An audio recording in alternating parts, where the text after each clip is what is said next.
Good morning साथियों, कैसे हैं आप सभी। स्वागत है आपका हमारे YouTube channel study with Shailendra में।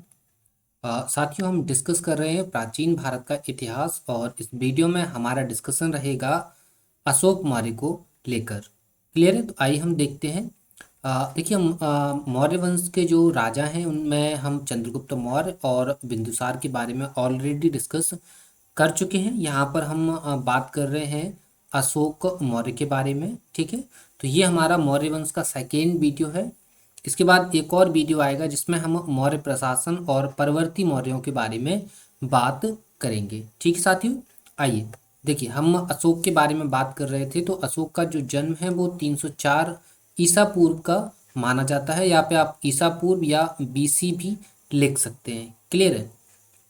देखिए, अशोक के अगर जन्म स्थान की बात करें तो जन्म स्थान इनका पाटलिपुत्र है, जिसे हम वर्तमान में पटना के नाम से जानते हैं। और आपने ये भी देखा हुआ है कि पाटलिपुत्र की जो स्थापना है वो स्थापना करी थी किसने? उदयन ने। ठीक है, तो ये भी आप चीज़ें देख चुके हैं। क्लियर है साथियों?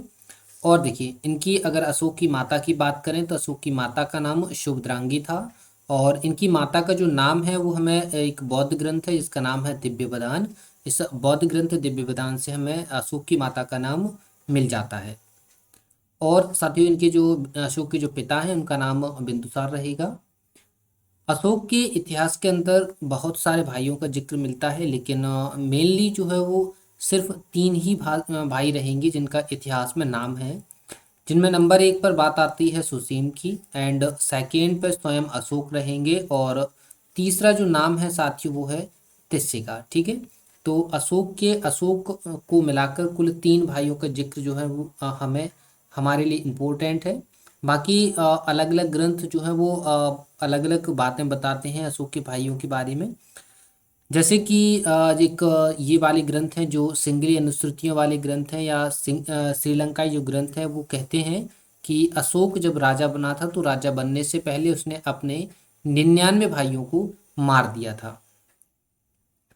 ठीक है, और देखिए, अशोक का जो राज्याभिषेक है वो 269 ईसा पूर्व में हुआ था। हालांकि अशोक जो राजा है वो 272 बीसी में ही बन गया था, लेकिन उस टाइम पे उसका राज्याभिषेक जो है वो नहीं हुआ था। राज्याभिषेक हुआ था उसका 269 ईसा पूर्व में। तो इसलिए ये माना जाता है कि अशोक जो है वो राजा 269 ईसा पूर्व में बना था और मगध की गद्दी पर बैठा। लेकिन जब अशोक राजा नहीं बना था उससे पहले वह अवंती, जैसे हम वर्तमान में उज्जैन के नाम से जानते हैं, तो ये अवंती का राज्यपाल था। क्लियर है? आइए देखिए, अशोक के हम नाम की बात कर लेते हैं। जिस प्रकार हमने चंद्रगुप्त मौर्य के नामों की बात करी थी, हमने बिंदुसार के नामों की बात करी थी, यहाँ पर हम अब अशोक की बात कर रहे हैं तो अशोक के नामों के बारे में भी हम जान लेते हैं। ठीक है, जैसे कि गिरनार अभिलेख है। गिरनार अभिलेख जो है वो अशोक को अशोक मौर्य ही प्रोनाउंस करता है। पुराणों में अशोक का नाम अशोक वर्धन मिला है। भाब्रू अभिलेख में अशोक को प्रियदर्शी, इट मीन्स देवताओं का प्रिय, देवताओं का प्रिय कहा गया है। ठीक है, गुर्जरा जो अभिलेख है वहाँ पर अशोक को अशोक ही कहा गया है, जबकि मस्की अभिलेख में अशोक को बुद्ध शाक्य कहा गया है। ठीक है, देखिए आइए हम बात करते हैं कलिंग युद्ध के बारे में। ये कलिंग युद्ध जो है वो अशोक के लिए एक लाइफ चेंजिंग मूवमेंट लेकर आता है। ठीक है, लाइफ चेंजिंग मूवमेंट लेकर आता है, क्योंकि यहाँ से अशोक जो है वो अपनी जो धार्मिक प्रवृत्ति होती है उसको बदल लेता है। ठीक है, अशोक के जो कलिंग युद्ध का जिक्र है वो हमको अशोक के स्वयं के 13वें शिलालेख से मिल जाता है। और ये जो साथियों युद्ध युद्ध हुआ था ये अशोक के राजा बनने के 8 साल बाद हुआ था, मतलब 8वें वर्ष में हुआ था। इट मीन्स 261 ईसा पूर्व या 261 बीसी में कलिंग युद्ध हुआ था। और ये जो युद्ध हुआ था साथियों, ये नंदराज वर्सेस अशोक में हुआ था, जिसमें अशोक जीत गए थे, नंदराज हार गए थे। लेकिन इस युद्ध में साथियों काफी ज्यादा भीषण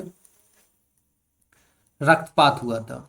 ठीक है, इसके बारे में कहा जाता है, अलग अलग स्टोरीज हैं। ये कहा जाता है कि इसमें 1 लाख जो है व्यक्ति जो है वो मारे गए थे, और समथिंग 1.5 लाख व्यक्ति जो है वो बंदी बनाए गए थे। ठीक है, व्यक्ति बंदी बनाए गए थे। तो ये सारी चीज़ें देखकर अशोक का जो है वो हृदय परिवर्तन हो जाता है। ठीक है, इसके बारे में और भी काफ़ी सारी स्टोरीज हैं, लेकिन वो अपने एग्जाम ओरिएंटेड चीज़ें नहीं हैं, तो स्टोरीज पे आप सिर्फ याद रखने के लिए स्टोरीज पढ़ सकते हैं, अदरवाइज आप एग्जाम ओरिएंटेड डेटा ही याद रखें। ठीक है, देखिए यहाँ पर जब अशोक इस भीषण रक्तपात को देखता है तो उसके बाद वो बौद्ध धर्म को अपना लेता है। ठीक है, लेकिन बौद्ध धर्म अपना तो लेता है, लेकिन बौद्ध धर्म में उसे दीक्षित करने का जो श्रेय है वो एक बौद्ध भिक्षु हैं जिनका नाम है उपगुप्त। तो ये श्रेय जो है वो साथियों उपगुप्त को जाता है। उपगुप्त जो है वो अशोक को बौद्ध धर्म में दीक्षित करते हैं। ठीक है, आइए तो आगे की तरफ चलते हैं हम। अशोक ने बौद्ध धर्म अपना लिया है, लेकिन बौद्ध धर्म अपनाने से पहले भी उसका कोई धर्म रहा होगा, तो उसको भी जान लेते हैं हम। तो हम जानते हैं अशोक का धर्म क्या है। ठीक है, तो अशोक जो है वो अपने प्रारंभिक वर्षों में या मतलब बौद्ध धर्म को अपनाने से पहले कहा जाता है कि अशोक जो था वो ब्राह्मण धर्म का अनुयायी था। और ये बात भी हमको एक बौद्ध ग्रंथ जिसका नाम महावंश है, इस बौद्ध ग्रंथ से जानने के लिए मिल जाता है। ठीक है, इसी के साथ ही साथियों एक किताब है राजतरंगिणी। ये किताब है कल्हड़ की।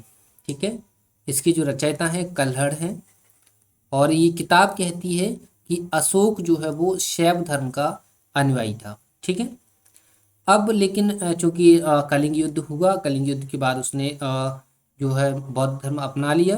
तो इसका भी जिक्र कहाँ मिला? इसका जिक्र दो जगह से मिलता है, एक अशोक का 13वां शिलालेख और दूसरा दिव्य बदान। ठीक है, दिव्य बदान से हमको मिल जाता है कि अशोक ने बौद्ध धर्म तो अपना लिया है, लेकिन बौद्ध धर्म अपनाने के दौरान उसको दीक्षित किसने किया था? उपगुप्त ने। ठीक है, उपगुप्त ने जो है वो अशोक को बौद्ध धर्म में दीक्षित किया था। ठीक है साथियों, आइए अब अशोक बौद्ध धर्म को तो अपना लेते हैं। तो बौद्ध धर्म को अपनाने के बाद वह जो लुम्बिनी था, लुम्बिनी को कर मुक्त कर देते हैं। ठीक है, अब देखिए क्या है कि अशोक ने क्या किया है कि जब बौद्ध धर्म को अपना लिया तो अब वो क्या करते हैं, बौद्ध धर्म का प्रचार प्रसार कराते हैं। इवन वो भारत के अंदर ही नहीं, भारत के बाहर भी अपने जो है वो प्रचारक भेजते हैं, जिनमें एक उनके पुत्र व पुत्री भी शामिल हैं, जिनका नाम महेंद्र व संघमित्रा हैं। वो महेंद्र और संघमित्रा को बौद्ध धर्म के प्रचार के लिए श्रीलंका भेजते हैं। ठीक है, आइए आगे की अगर हम बात करें तो अशोक ने बौद्ध धर्म अपना लिया है, लेकिन बौद्ध धर्म को अपनाने का मतलब यहाँ पर बिल्कुल ये नहीं है कि अशोक अब अन्य धर्मों की अवहेलना करेंगे। अशोक ने अन्य धर्मों को भी एक समान दृष्टिकोण से देखा, और अशोक ने आजीवक संप्रदाय के साधुओं को रहने के लिए बराबर की 4 पहाड़ियाँ, जो कि बराबर की पहाड़ियों में 4 गुफाएं जो है वो आजीवक संप्रदाय के जो साधु थे उनको प्रदान की थी। ठीक है, अब ये 4 गुफाएं कौन कौन सी हैं? एक कर्ज है, चौपारा है, सुदामा है, विश्व झोपड़ी है। ठीक है, ये 4 जो गुफाएं हैं वो अशोक आजीवक संप्रदाय के साधुओं को प्रदान करते हैं, और ये गुफाएं बारावर की पहाड़ियों में उपस्थित है। ठीक है साथियों, देखिए अशोक के जो पौत्र हैं जिनका नाम दशरथ है, इन्होंने भी आजीवक संप्रदाय के साधुओं के लिए नागार्जुन गुफा प्रदान की थी। चलिए आइए अब हम बात कर लेते हैं अशोक के अभिलेखों को लेकर। ठीक है, तो देखिए अशोक भारत के अंदर पहले ऐसे व्यक्ति होंगे जो शिलालेखों का प्रचलन करेंगे। ठीक है, तो ये आप याद रखेंगे। इसी के साथ ही अशोक के जो शिलालेख हैं वो ब्राह्मी लिपि, खरोष्टी लिपि, ग्रीक लिपि और अरमाइक लिपि में लिखे गए हैं। ठीक है, और देखिए यहाँ पर अशोक के जो अभिलेख हैं वो अगर ग्रीक और अरमाइक लिपि में लिखे गए हैं तो वो ये जो हैं वो हमको अफगानिस्तान से प्राप्त हुए हैं। ऐसे अभिलेख जो ग्रीक व अरमाइक लिपि में लिखे गए हैं, अशोक के अभिलेख, वो अफगानिस्तान से प्राप्त हुए हैं। इसके अलावा जो खरोष्टी लिपि के अभिलेख हैं वो हमको उत्तर पश्चिमी पाकिस्तान से प्राप्त हुए हैं। जो ब्राह्मी लिपि के अभिलेख हैं वो बाकी शेष भारत से हमको प्राप्त हुए हैं। ठीक है साथियों, चलिए देखिए अशोक के अभिलेखों की बात करें तो अशोक के अभिलेख हमको 3 तरीके से देखने के लिए मिल जाते हैं। प्रथम है शिलालेख, दूसरे हैं स्तंभलेख और तीसरे हैं गुफालेख। ठीक है, गुफालेखों की हम ऑलरेडी चर्चा कर चुके हैं। ठीक है। इसके अलावा अब हम बात करेंगे किसकी, शिलालेख और स्तंभ लेखों की, ठीक है। चलिए आइए आगे की तरफ हम आते हैं, तो हम देखते हैं शिलालेखों के बारे में। तो अशोक के शिलालेखों की खोज जो है वो 1750 ईसा पूर्व में पोइट्री फैंथेलर ने की थी। और अशोक के अभिलेखों को पढ़ने में सबसे पहली सफलता जो है वो 1837 में प्राप्त करी गई थी, और यह सफलता जो है वो जेम्स प्रिंसेप को प्राप्त हुई थी। इसी के साथ ही साथियों, अशोक के जो शिलालेख हैं उनकी कुल संख्या जो है वो 14 है, ठीक है। तो हम इन 14 शिलालेखों के बारे में बात करेंगे, ठीक है साथियों। चलिए तो आ जाते हैं हम 14 शिलालेखों के ऊपर। तो देखिए, अशोक का जो प्रथम शिलालेख है वो पशु बलि की निंदा करता है। अशोक का जो द्वितीय शिलालेख है वो मनुष्य व पशु दोनों की चिकित्सा की व्यवस्था करता है। तृतीय शिलालेख जो है वो ये कहता है कि हर 5 वर्ष में राजकीय अधिकारियों का दौरा होगा राज्य के अंदर। चतुर्थ शिलालेख ये कहता है कि अशोक ने भेरी घोष का त्याग करके धम्म घोष को अपना लिया था या धम्म घोष की स्थापना करी थी, ठीक है। यहाँ पर साथियों जो धम्म घोष है ना, ये एक सेट ऑफ इंस्ट्रक्शन है, ठीक है, सेट ऑफ इंस्ट्रक्शन है, जिसमें अशोक जो है वो दैनिक जीवन को किस तरीके से आसानी से जिया जा सकता है, और सुबह से शाम तक आपकी क्या क्या ड्यूटीज़ हैं, ये सारी चीज़ें जो है वो इसमें लिखी गई हैं, ठीक है साथियों। अगर हम 5वें शिलालेख की बात करें तो इसमें धर्म महामात्रों की नियुक्ति कराई गई है। यहाँ पर महामात्र का अर्थ होता है ऑफिसर, ठीक है, क्या होता है, ऑफिसर। छठे शिलालेख में साथियों आत्मनियंत्रण की शिक्षा दी गई है। 7वें और 8वें शिलालेख में अशोक की तीर्थ यात्राओं का उल्लेख किया गया है, ठीक है। चलिए आइए आगे की तरफ देखते हैं। तो देखो, हम 9वां शिलालेख आ जाता है। तो 9वें शिलालेख में सच्ची भेंट और सच्चे शिष्टाचार की बात करी गई है।